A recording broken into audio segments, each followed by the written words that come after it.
Last night I watched Bigger Than Life, which is a 95-minute movie from 1956 directed by Nicholas Ray, who did In a Lonely Place and Rebel Without a Cause, which I both love. Ostensibly, one day I'm going to look up and make sure I'm using that word right. I'm trying to say, on the surface, it's about an overworked guy who has a medical condition that causes him pain, so he gets an experimental drug called cortisone for it, and then he slowly starts abusing it, which causes him to go psycho and ruin his family life. But I don't think it's really about that. And to explain why, I'd like to talk about the set design because of the maps. I love the set design in this movie. It's some of the best, and particularly the house. Like, this guy's house is so full of maps. It's actually crazy. And really, this is about a guy dissatisfied with his life and his masculinity is in crisis. He doesn't earn enough money, so he has to work a second job that's a woman's job with a bunch of women. He's a former college athlete, but his son doesn't seem as obsessed with it as he is. He can't afford to provide his wife with fancy clothes and dresses and so on, and yeah, his body's breaking down and he's in constant pain. Right from the very beginning, he tells his wife, "Wouldn't it be great for us to really get away one of these days?"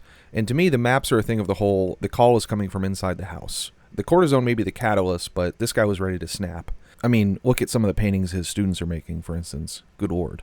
And so this new drug unleashes a kind of psychotic fascism in him, both privately and publicly. As he sort of regains control or agency over his body, he starts to abuse his wife and son and act tyrannically or fascistically or despotically at home. And I say fascistically on purpose because I think Nicholas Ray was trying to kind of explore some of the origins of, like, you know, the return to tradition type stuff that people espouse and how some of that can come from like a loss of agency at home and feeling emasculated and so on. And it's horrible to watch. And it's not just in his own house that he's losing it. At one point, he has an absolutely wild parent-teacher meeting with a bunch of parents where he starts talking about returning to the old ways and kids aren't tough anymore and so on. Nicholas Ray, in a genius move, has some parents horrified, but several of the men agree with him, which is one of the more terrifying scenes in the movie. Separately, I also think it's fascinating that it shows medical costs basically bankrupting an otherwise quote-unquote productive member of society. I think medical bankruptcies in the United States are still something like 40-50% of all bankruptcies.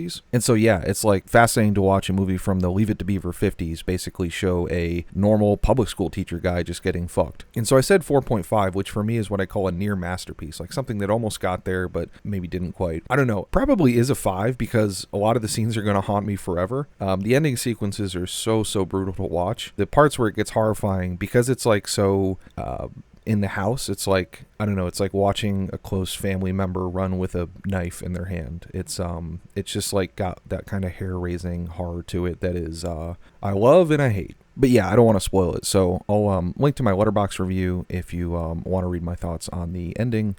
Spoiler warning. So yeah, 4.5 or 5, probably 5. And please like and subscribe.